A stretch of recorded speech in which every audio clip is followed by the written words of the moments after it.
হরে কৃষ্ণ। এই মুহূর্তে যে যেখান থেকে আমাদের আজকের এই পর্বের ভিডিওটি দেখছেন, সকলকে কৃষ্ণপ্রীতি, শুভেচ্ছা এবং অভিনন্দন জ্ঞাপন করছি। দেখতে দেখতে চলে এলো সরস্বতী পূজা। তো সরস্বতী দেবী হচ্ছেন বিদ্যার দেবী। তাকে বিভিন্ন নামে বিভিন্ন জন আখ্যায়িত করে থাকেন। তিনি কারো কাছে বীণাপাণি, কারো কাছে বাণী, কারো কাছে শারদা, কারো কাছে ভারতী, আবার কারো কাছে মেধা, কারো কাছে বাগেশ্বরী, বাক কিংবা জ্ঞানদা, বিভিন্ন নামে তিনি আখ্যায়িত হন। তো সরস্বতী দেবী আহ, তার যেমনি একাধিক নাম রয়েছে, তার একাধিক রূপও রয়েছে। তো আজ আমরা সে সম্পর্কে জানার চেষ্টা করব। আজ আমাদের মূল আলোচ্য বিষয় হচ্ছে সরস্বতী দেবী, তার হাতে কেন বীণা, তার হাতে কেন পুস্তক আছে, তার হাতে কেন মালা আছে, তিনি কেন শ্বেত পদ্মের উপর আসীন, কেনই তার বাহন হচ্ছে রাজহংস, এবং তার সব কিছুতেই কেন এই শ্বেত শব্দটি যুক্ত আছে। আমরা যারা শিক্ষার্থী আছি কিংবা আমরা যারা সাধারণ মানুষ আছি বা যারা ভগবত ভক্তি অনুশীলন করে, তাদের আসলে এই সরস্বতী দেবীর কাছে কি প্রার্থনা করা উচিত, কোন প্রার্থনা করলে বা কিভাবে পূজা করলে সরস্বতী দেবী সকলের উপর সন্তুষ্ট হবেন। তো মূলত সরস্বতী দেবীর যে হাতে রয়েছে পুস্তক, মালা এবং বীণা। পুস্তক হচ্ছে জ্ঞানের প্রতীক, মালা হচ্ছে ভগবত ভক্তির প্রতীক এবং বীণা হচ্ছে শিল্পকলার প্রতীক। আবার তিনি শ্বেত পদ্মের উপরে আসীন। তো পদ্মফুল, এটা আরেকটি বাংলা হচ্ছে পঙ্কজ, অর্থাৎ এটি পঙ্কে বা কাদায় জন্মে। তো আপনারা দেখে থাকবেন যে পদ্মফুলে কিন্তু কখনো কাদা লেগে থাকে না। অর্থাৎ যদিও পদ্মফুল কাদায় জন্মে, কিন্তু কাদা কোনোভাবেই পদ্মফুলকে স্পর্শ করতে পারে না। পদ্মফুল সে হচ্ছে সূর্যের দিকে আস্তে আস্তে ধাবিত হয়। ঠিক একইভাবে সরস্বতী দেবীর কৃপার ফলেও আমরা অজ্ঞানতার যে অন্ধকার রূপ যে কাদা রয়েছে, সেখান থেকে আস্তে আস্তে জ্ঞানরূপ সূর্যের দিকে ধাবিত হতে পারবো। আবার সরস্বতী দেবীর বাহন হচ্ছে শ্বেত রাজহংস। তো রাজহংসকে বলা হয় ত্রিচর, মানে জলচর, উভচর, ত্রিচর। অর্থাৎ জলচর মানে যে শুধু জলে চরে, উভচর মানে হচ্ছে যে জল এবং স্থলে চলে, আর ত্রিচর মানে হচ্ছে জল, স্থল এবং আকাশ, তিন দিকেই চড়তে পারে।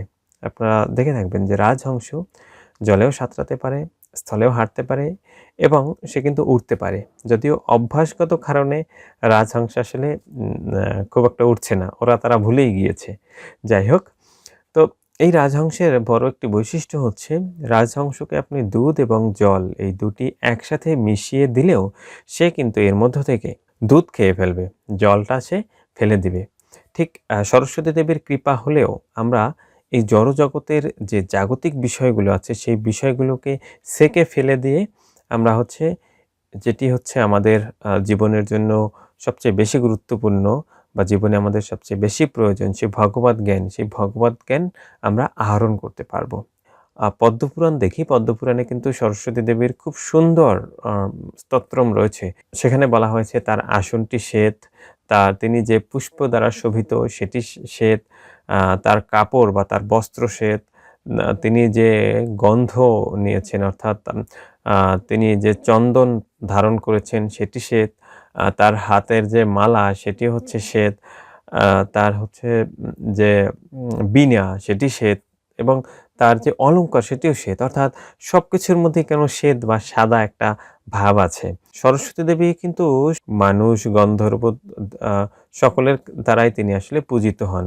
তো আসলে এই সাদা কেন, সবকিছুর সঙ্গে একটি সাদা বা শ্বেত সম্পর্ক। মূলত এই শ্বেত বা সাদা বর্ণটি হচ্ছে সত্ত্বগুণ, শুদ্ধতা, নির্মলতা এবং জ্যোতির্ময়তার প্রতীক। তো আসলে দেখুন, সরস্বতী দেবীর তার যে মূর্তি বা তার যে প্রতিমাটি, তার প্রত্যেকটি বিষয় কিন্তু এভাবে ফুটে উঠছে। তো এবারে প্রশ্ন আসে যে আসলে আমরা সরস্বতী দেবীর পূজা কেন করব এবং কিভাবে করব। তো একটা জিনিস দেখুন, যে আমরা যখন শ্রীমদ্ ভগবদ গীতা বা শ্রীমদ্ ভাগবতম পাঠ করি, তখন কিন্তু আমরা 4 জন ব্যক্তির নাম স্মরণ করি। যে শ্লোকটি আমরা বলে থাকি, নারায়ণং নমস্কৃত্য নরং চৈব নরোত্তমম দেবীং সরস্বতীং ব্যাসং তত জয়মুদীরয়েৎ। পরমেশ্বর ভগবান নারায়ণ, নরশ্রেষ্ঠ নরনারায়ণ ঋষি সরস্বতী দেবী এবং ভাগবত আদি গ্রন্থের প্রণেতা ব্যাসদেব। আমরা কিন্তু এই 4 জনকেই স্মরণ করি।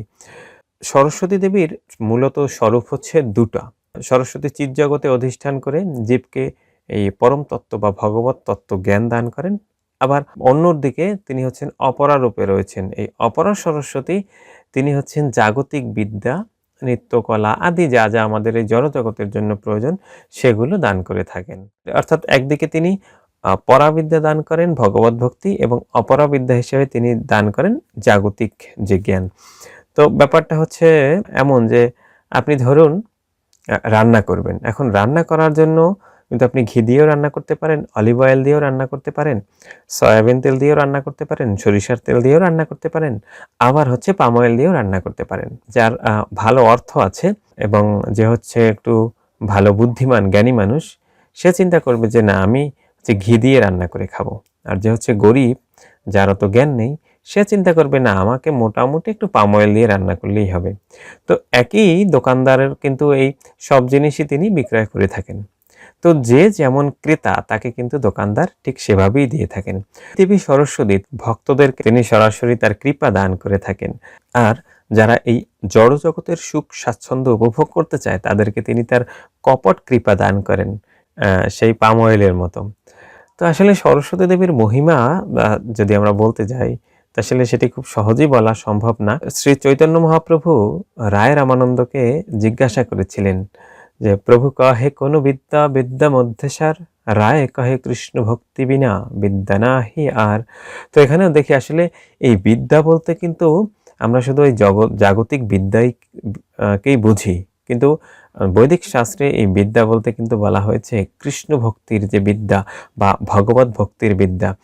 তো যদিও আমরা সরস্বতী দেবীর কাছে এই অবিদ্যা বা অপরাবিদ্যা যদি আমরা চাই তিনি সেটা দান করবেন, কিন্তু আসলে এই বিদ্যা কিন্তু আমাদের শুধু এই জড়জগতের মধ্যেই সীমাবদ্ধ, এটি আর অন্য কোনো কাজে আসবে না। এবং আপনারা দেখতে পাবেন যে সরস্বতী পূজায় পুষ্পাঞ্জলিতে যেই মন্ত্রটি বলে থাকি, বেদ বেদাঙ্গ বেদান্ত বিদ্যা স্তনেভ্য এ বচ, এখানে কিন্তু এই জড় বিদ্যার কথা বলা হয়নি। এখানে বলা হয়েছে তিনি হচ্ছে কি বেদ বেদাঙ্গ বেদান্ত প্রভৃতি জ্ঞান দান করেন, অর্থাৎ তার কাজই হচ্ছে কিন্তু এই আধ্যাত্মিক বিদ্যার দান করা। তো এখন যেহেতু তিনি হচ্ছে সেই ঘি, অলিভ অয়েল, সরিষার তেল, সয়াবিন তেল বা পাম অয়েল এভাবে বিভিন্ন কিছু নিয়েই বসেছেন, অর্থাৎ তিনি আধ্যাত্মিক বিদ্যা এবং জড়বিদ্যা দুই ধরনের বিদ্যাই বিতরণ করতে বসেছেন। আমাদের যেমন চাহিদা তিনি আমাদেরকে সেটিই দান করবেন। সো যারা ভগবত ভক্ত তাদের আসলে কি চাওয়া উচিত সেটা আপনারা বুঝতেই পারছেন।